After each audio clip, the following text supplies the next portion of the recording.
Tuesday morning video stream.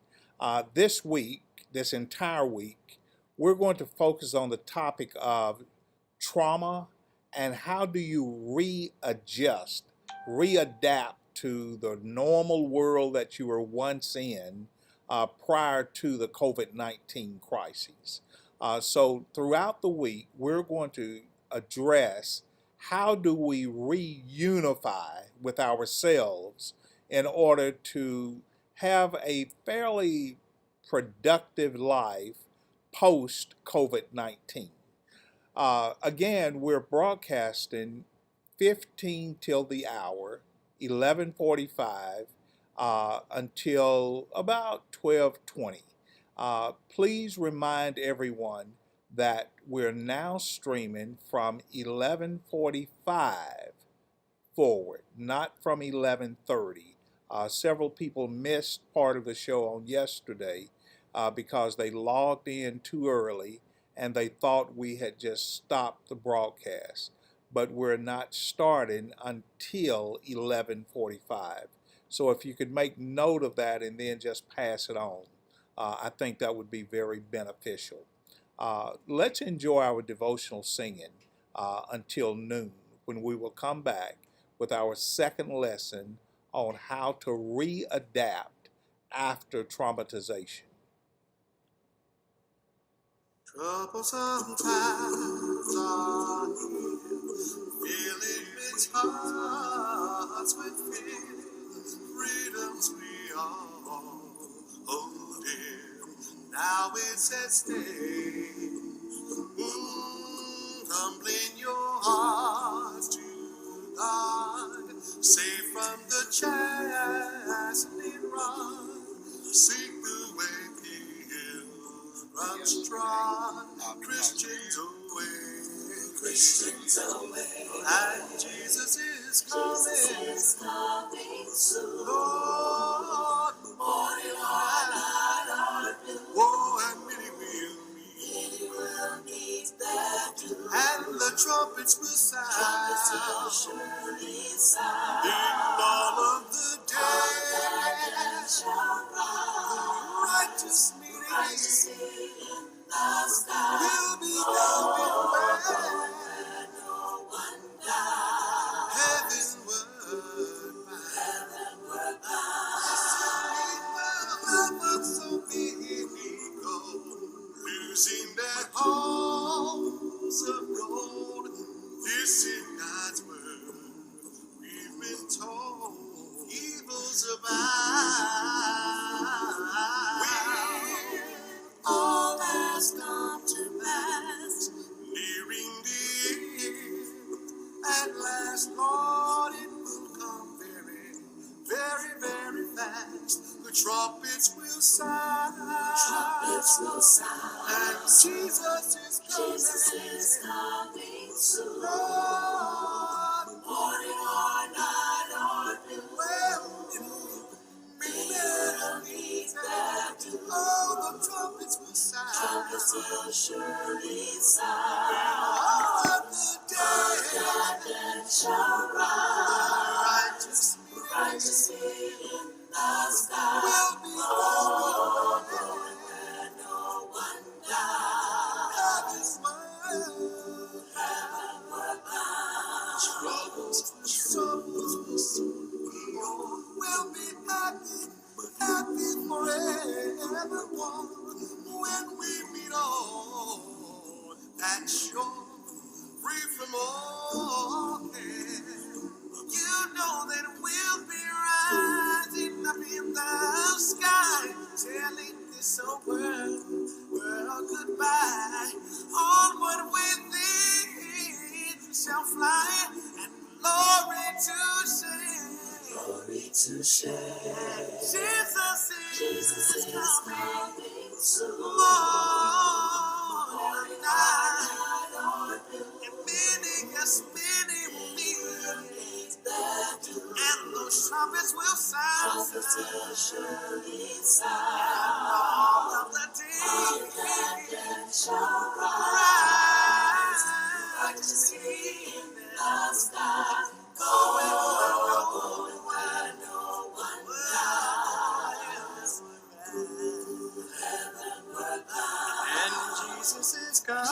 coming soon. Morning in a night.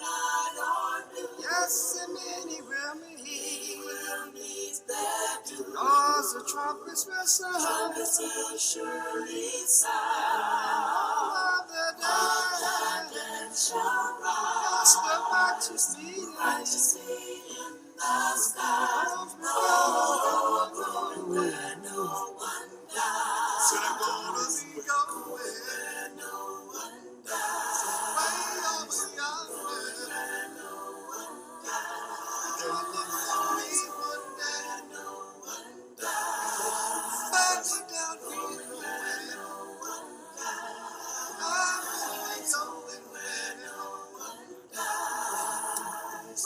Going where no one dies. We will meet in the sky to know when I am eyes. Where no one dies. Going where no one dies. Where no one dies. We will meet in the sky to know when I am eyes. Heavenward bound.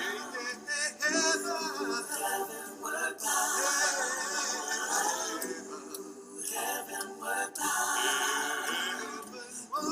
bound. Heavenward bound. See my mother there. Heavenward bound. I wanna see my father there. Heavenward bound. Going where all my loved ones are. Heavenward bound. Heavenward bound. Heavenward bound. Good morning. Thank you so much for joining us for our midday devotional. Throughout the week, we will discuss the topic of the readaptation process following trauma. And I think you will all agree that at some level, the COVID-19 crisis has created a level of trauma in many people's lives.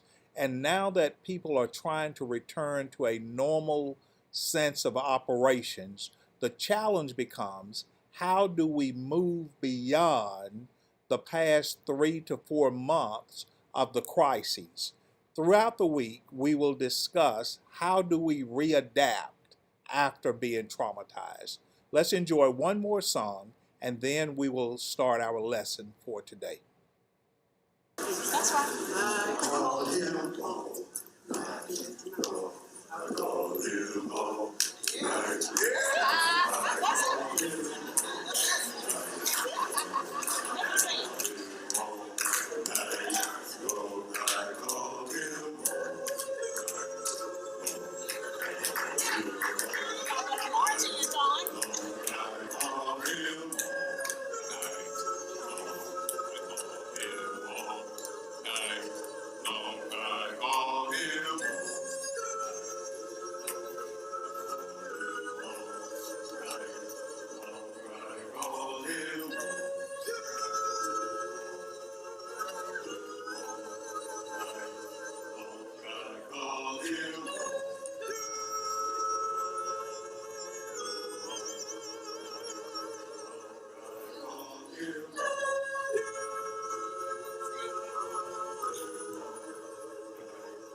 Amen. Thank you so much for joining us today for our midday devotional.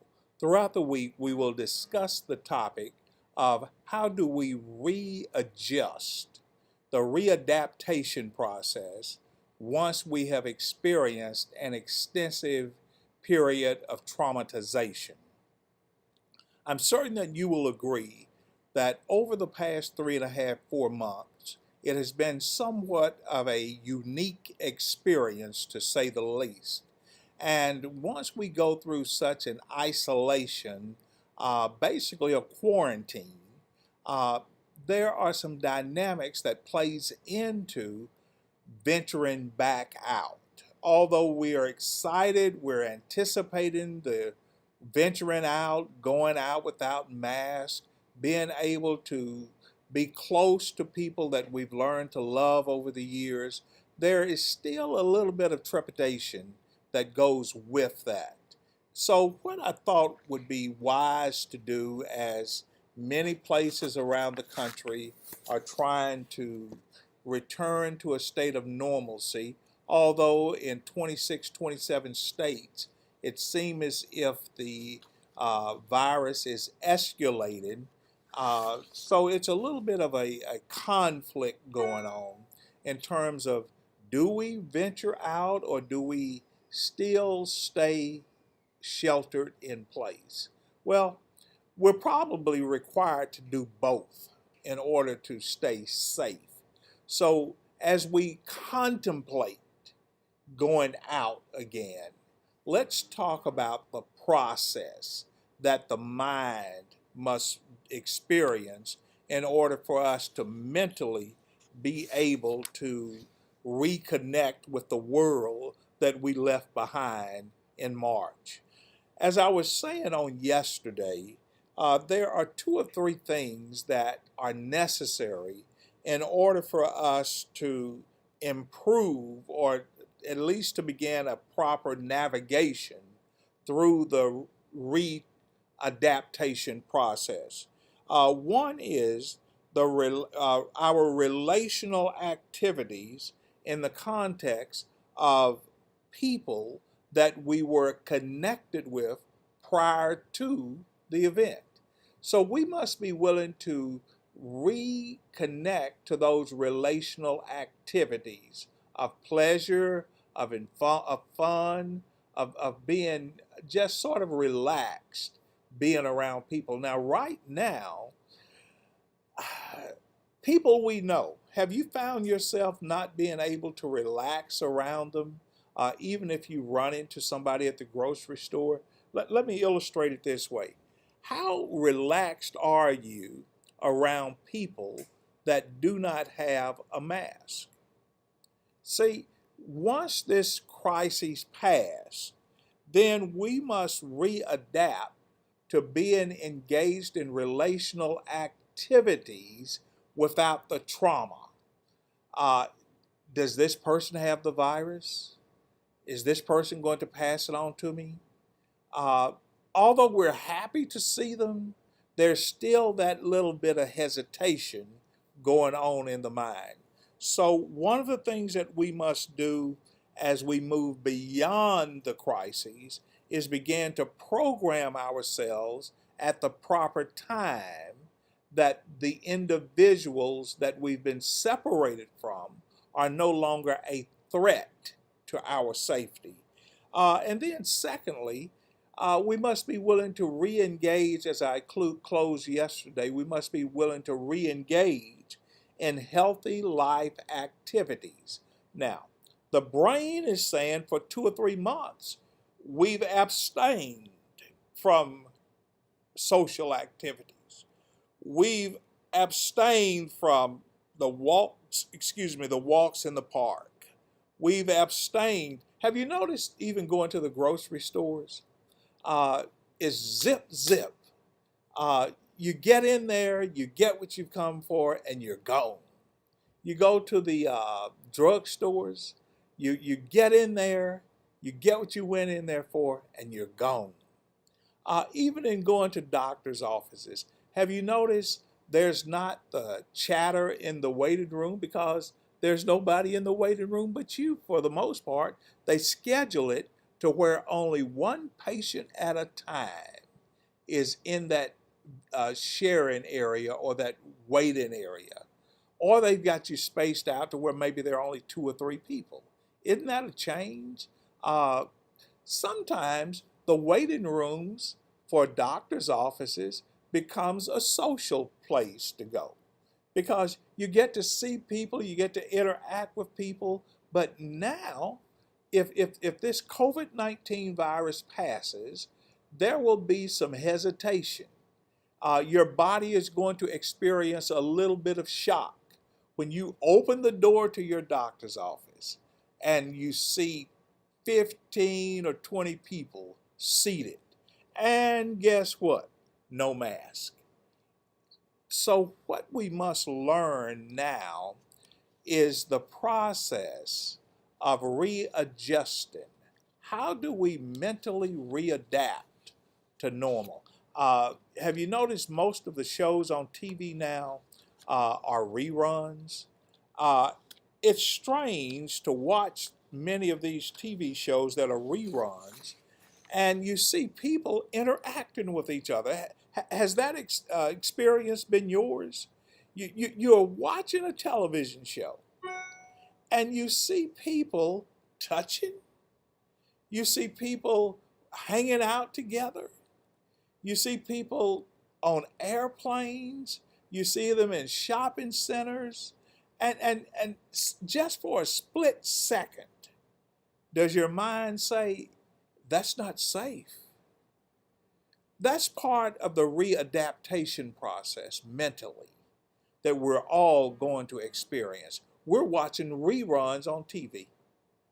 And yet when we see initially what we've been accustomed to seeing for years up until the COVID-19 crisis, it takes a second or two for our minds to process this is not real time.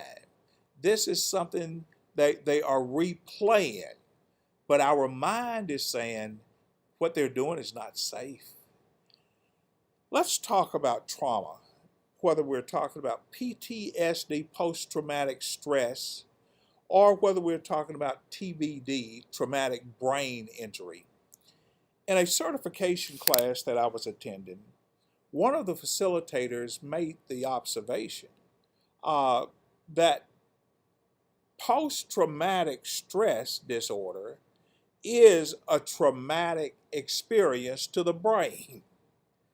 So we're trying to separate the trauma to the brain from PTSD. His argument was, Well, if there was no trauma to the brain, there would be no PTSD. In other words, what happens even during the COVID-19 is an impact on the electrochemicals in our brain, and they are changed. Well, that's what happened in PTSD. So the very last conscious thought in the individual's mind uh, before the traumatizing event is somehow partitioned, and it locks in on the traumatizing event. Now, memory narratives, how we call up events, are impacted in PTSD. And if we have been in this COVID-19 situation now for what, 2.5, 3 months, a little bit over 3 months, it has interrupted the narrative.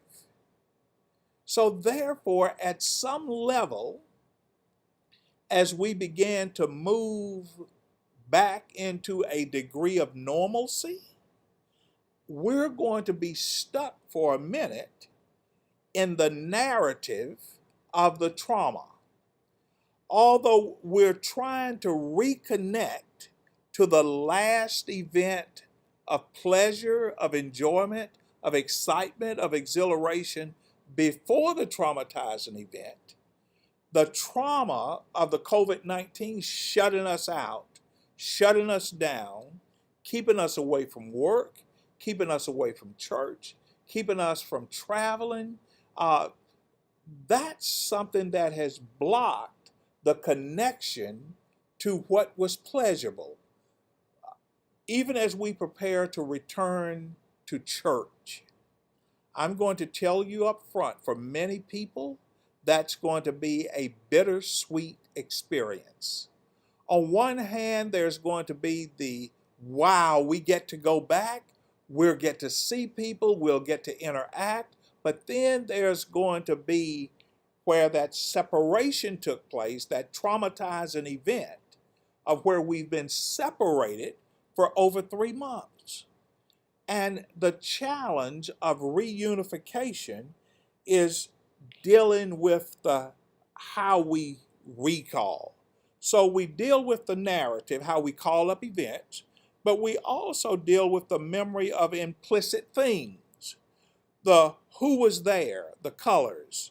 Now, here's the problem with the implicit things. Now the people, the who's, and the what we were doing is going to be interfered with by, do they have the virus? I hope you're following this. Now you've got to deal with, yes, I want to see these individuals. Yes, I want to interact with them. Yes, I want to just hang out with them, go to lunch with them, go to dinner with them, invite them to my home, go to their homes. But now the problem is, how do I tell my mind that they're okay? Because my mind, the TBI, the traumatic brain injury, the electrochemicals are off. They are confused now, they're distorted. So the electrochemicals that are sending the signals that these are my friends, this is my church family, this is the grocery store, this is my doctor's office. The chemicals are saying yes, but you can't overlook the COVID-19. You can't overlook, to date, the 120 plus thousand people that have died. You can't overlook the over 2 million people that have been exposed or that are being tested. So your brain is having this traumatic experience. And in order for us to resettle, to readjust, we've got to keep talking and we've got to keep experiencing the new. But we've got to connect the new with the what used to be. So now watch the space. This is the new that we're moving into. This is the space over here that we come from. But this space in between is the COVID-19 crises and the trauma of it. We must somehow bridge the used to be to the this is where we are.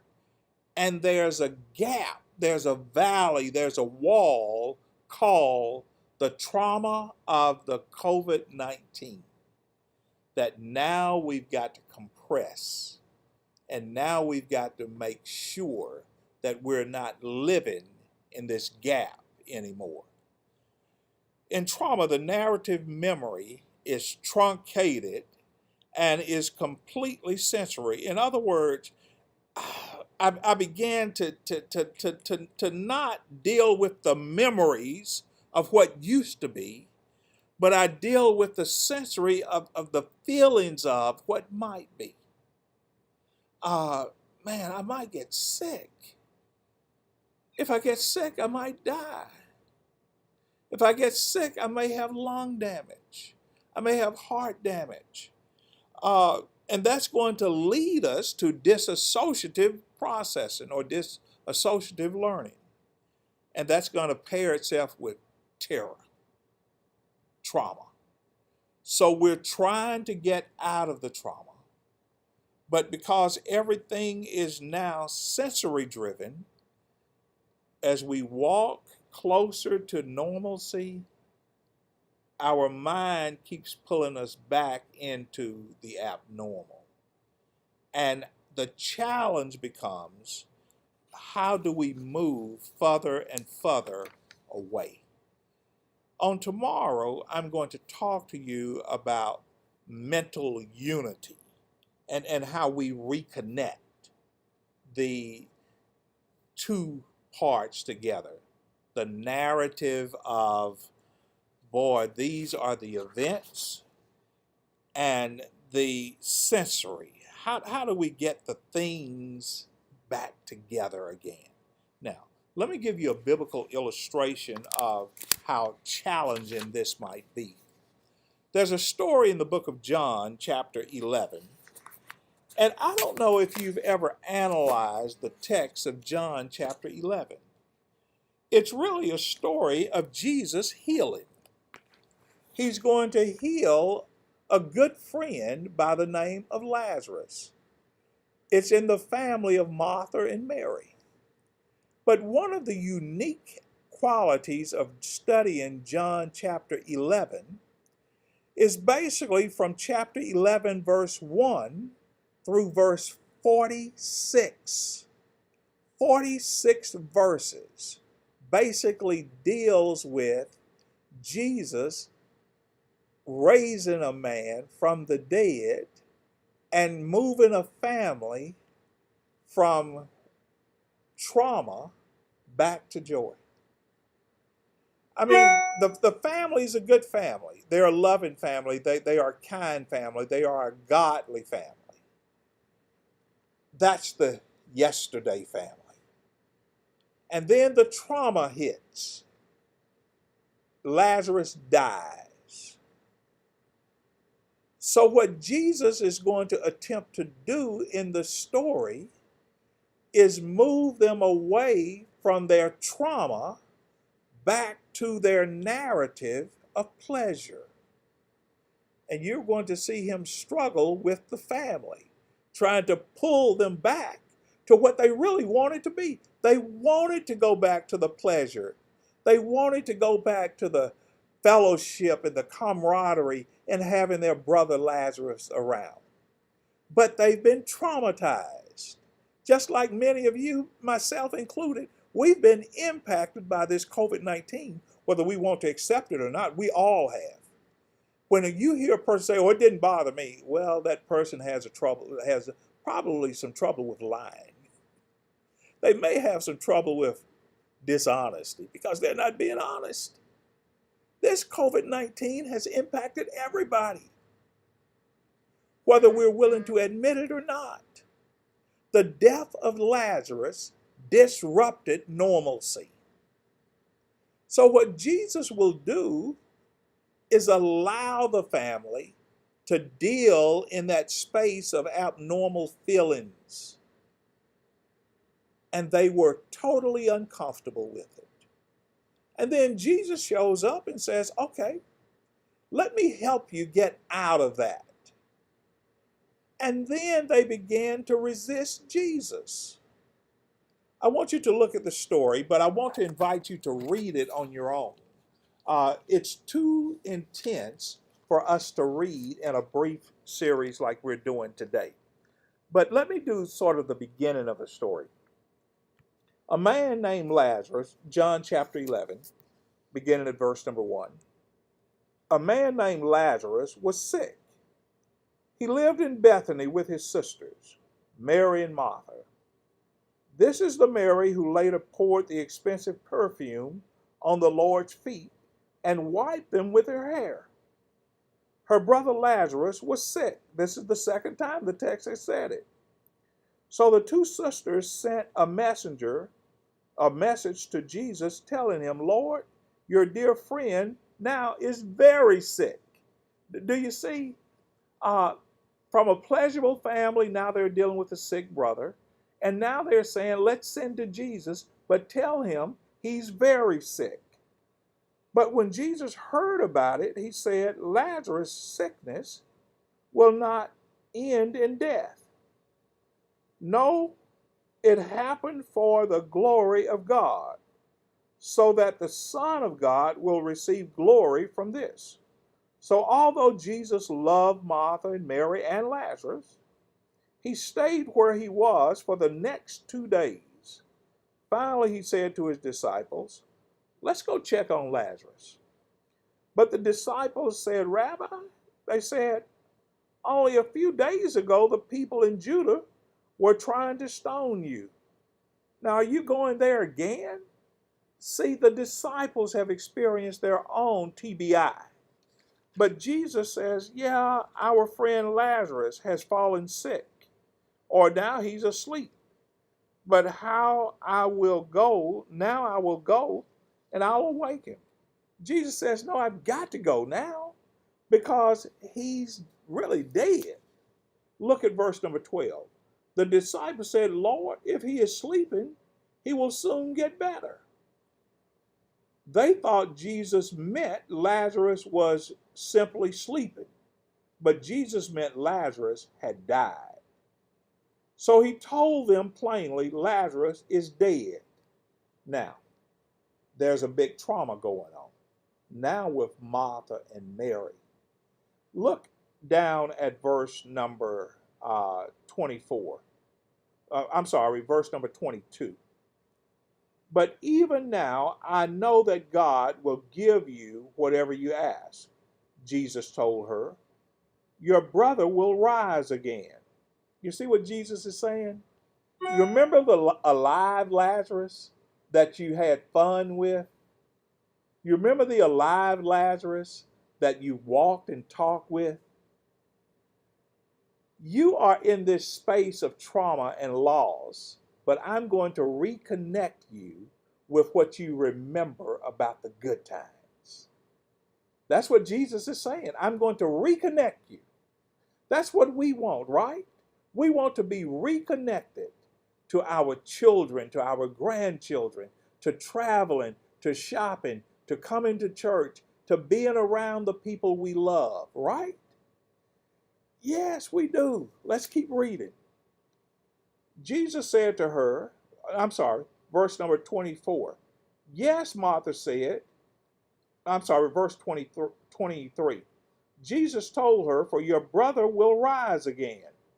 Yes, Martha said, he will rise when everyone else rises at the last day.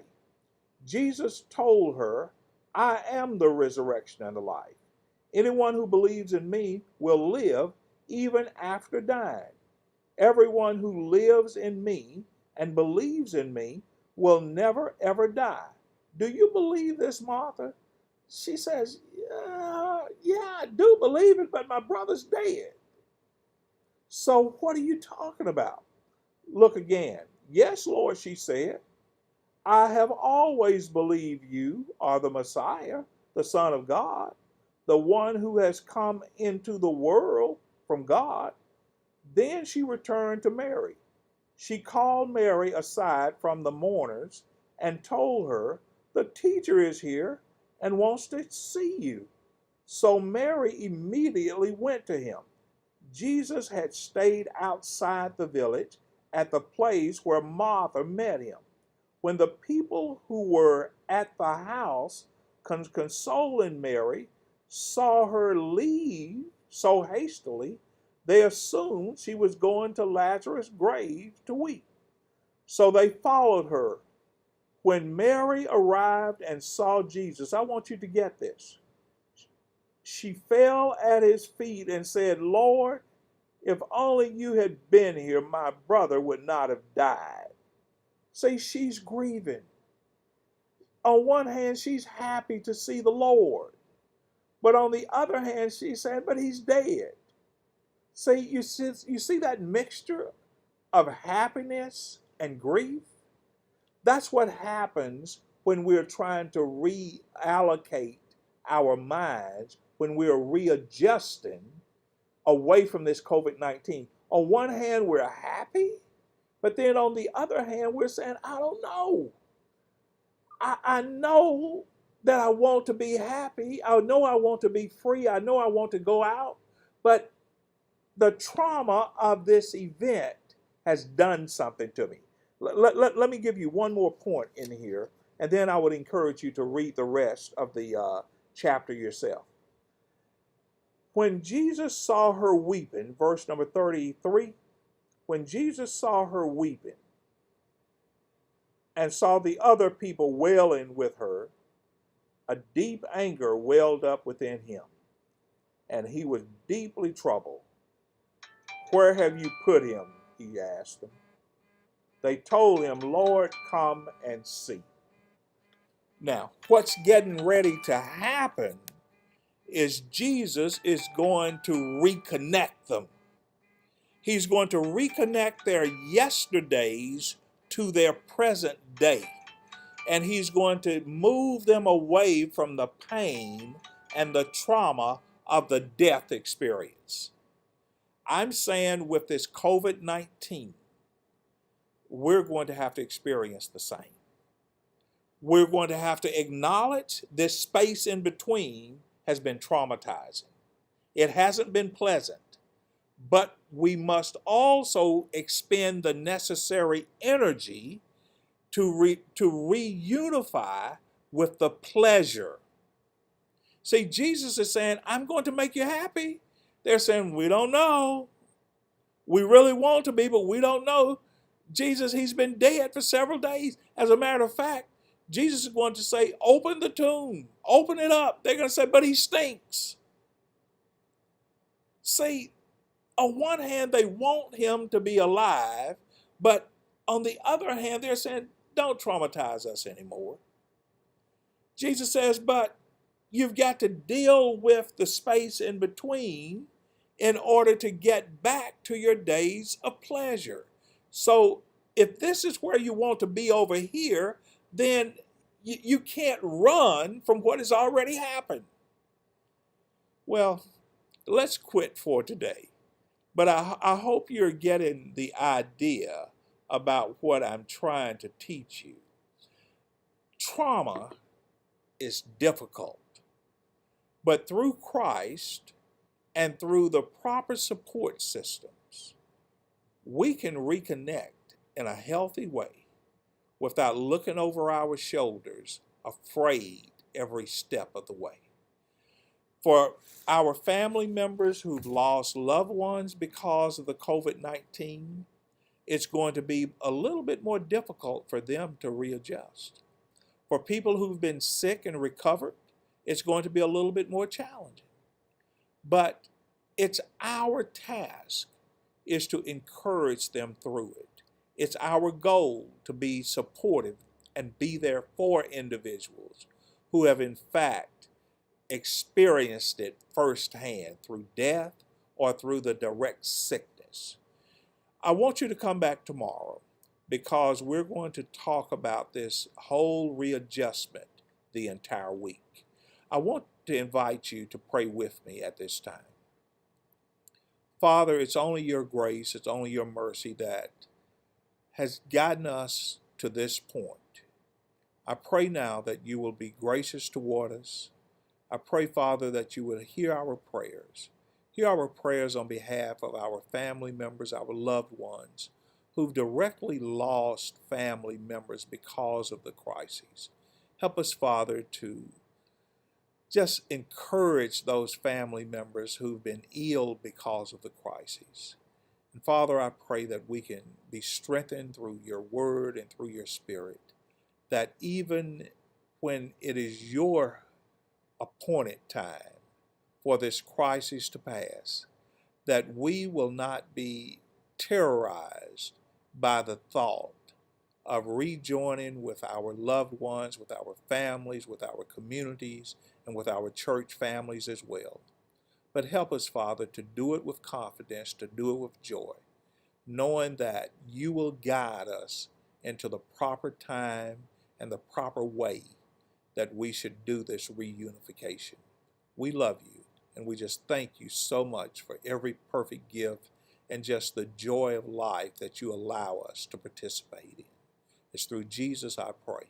Amen. Again, thank you so much for joining us, and I just hope, trust, and pray that you will be sure to come back on tomorrow as we share just encouraging words on how we readjust after being traumatized. Oh, one thing my Lord was wondering as he hung on Calvary's tree. They cried for Jesus to save himself as he died there for you and for me. But oh, he looked to his Father in heaven, and he looked back to them on the ground. The future of man was nailed to his hand, and he thought, no, I just can't come down. No, no, well, I can't come down. No, oh, I'm doing the will of my Father. I can't come down. No, I must die. Your sins to follow. I can't come down. Oh, and in death I will rise even higher. Though I'm tortured by man, fulfilling God's plan, I can't come down. No, I can't. So you my love, as he would to rebuild the wall. Different come down here to us with our words that he heard them call. But no, for he knew they wanted to harm him, and his answer to them did a sound. In your heart, evil works, I am doing a great work. And no, I just can't come down. No, well, I can't come down. No, I'm doing the will of my Savior. I can't come down. Oh, I'm living in space. I can't oh, I'm climbing still higher. Well, I got my feet on no more, lean back more around. I can't come down, no, I can't come down. Sometimes your friends will scorn you as you work for that higher plane. They're gonna laugh and say things to hurt all in vain. Girl, you just tell them that you're way walking Jesus, and that one day he'll give you a cry. You forget what's been said, keep pushing ahead and say no. No,